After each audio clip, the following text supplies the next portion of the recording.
Just now, a new destroyer carrying the hopes of the North Korean Navy, but in the launching ceremony due to low-level errors, ran aground and broke. The North Korean leader was furious and ordered a review of the case behind the technical shortcomings of the military-industrial system or the transmission of political pressure. This accident how to expose the North Korean big work fast mode of risk, and in the context of the strategic tug-of-war between China, the United States and Russia, what impact will the Chinese and Russian factors have on the situation on the peninsula? North Korea's Chongjin shipyard, a destroyer launching accident, accidentally tore the veil of the mysterious country's military-industrial system. According to CCTV reports, on May the 21st, North Korea's second 5,000-ton destroyer in the process of launching due to the aft skid early detachment, resulting in an imbalance of the ship aground.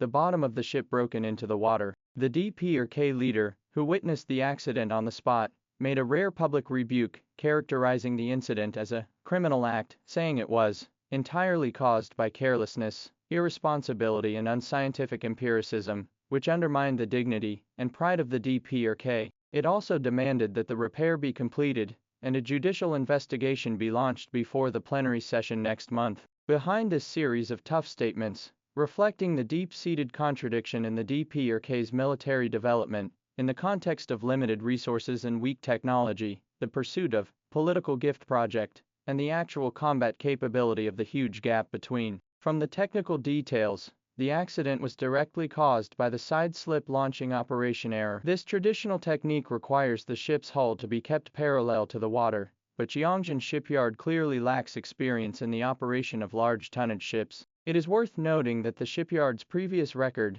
was for a 2,000-ton frigate, but the 5,000-ton destroyer, the Choi Hyan class, was rushed to construction, and its design complexity far exceeds that of the North's existing level. According to open-source information, the ship claims to be equipped with 74 drogue units capable of carrying ballistic missiles, cruise missiles and even anti-tank missiles, an all-in-one configuration that poses a huge challenge even for mature military systems. What is even more strange is that the first, Choi Hyan, in just 2 days after the launch of high-profile test-fire missiles, such a violation of the routine of naval equipment testing, revealing the North's eagerness to show the strategic deterrence of the political demands. The North Korean leader's anger is by no means directed solely at the technical error. Combined with the expression, damage to national dignity, in the DPRK's official briefing, the fact that the accident took place at an important ceremony, in the presence of the leader already constitutes a political symbolic setback. In addition,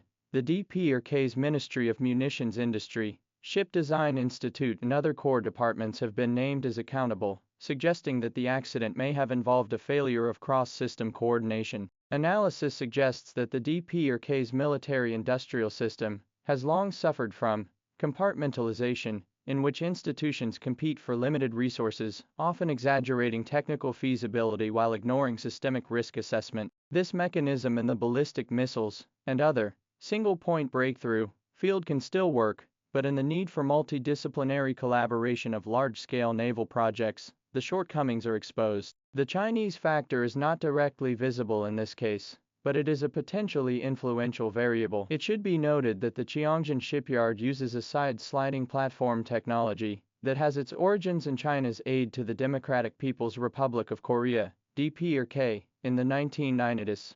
The DPRK has long relied on imports from China and Russia for basic materials such as steel plates and welding technology for its ships. It is worth paying attention to. In early 2025, the United Nations sanctions against the DPRK appeared signs of relaxation. If the DPRK in the future to obtain more external technology input, its shipbuilding capacity may usher in a turnaround. However, China's strategically balanced stance on the peninsula dictates that its military cooperation with the DPRK will remain somewhat cautious. 5,000-ton warships are no longer too difficult for China to build, but the technology is not given by China, and China is not very good at stepping in. At present, the biggest variable is still North Korea's big brother, Russia. Over the past year, North Korea and Russia have reached a number of technical and economic cooperation. The North Korean side is likely to want to strike while the iron is hot to get some more tangible things. In this sensitive period, it is good for the country's strategic development if the technical support obtained can be put into practice to test the real combat capability. But just do not know the Russian technicians on the accident what to say. After all, the apprentice, practical problems, do, master, also have to take the blame, is not it? Looking ahead, the accident could be a turning point in North Korea's military-industrial strategy. North Korean leaders require 1 month to repair, strict orders, and normal ship damage repair cycle formed a sharp contradiction. If forced to rush, the fear of bearing more serious quality risks, if delayed, may weaken the authority of the leadership. More far-reaching impact is that North Korea is trying to build through the Choi Hyun-class destroyer asymmetric deterrence strategy is being challenged when the United States and South Korea to accelerate the deployment of nuclear submarines, stealth fighters, etc. When the US and South Korea accelerate the deployment of nuclear submarines, stealth fighter jets and other high-end equipment, if North Korea cannot ensure the reliability of large platforms, the credibility of its maritime deterrence will be greatly reduced. The subtle changes in the situation on the peninsula may thus be accelerated. 2025 marks the 72nd anniversary of the signing of the Armistice Agreement. The scale of the US-South Korea joint military exercises continues to expand, and the North Korean accident objectively weakened its negotiating leverage in the tough-on-tough negotiations. However, historical experience shows that North Korea is often through the crisis management strategy to turn setbacks into a means of gain.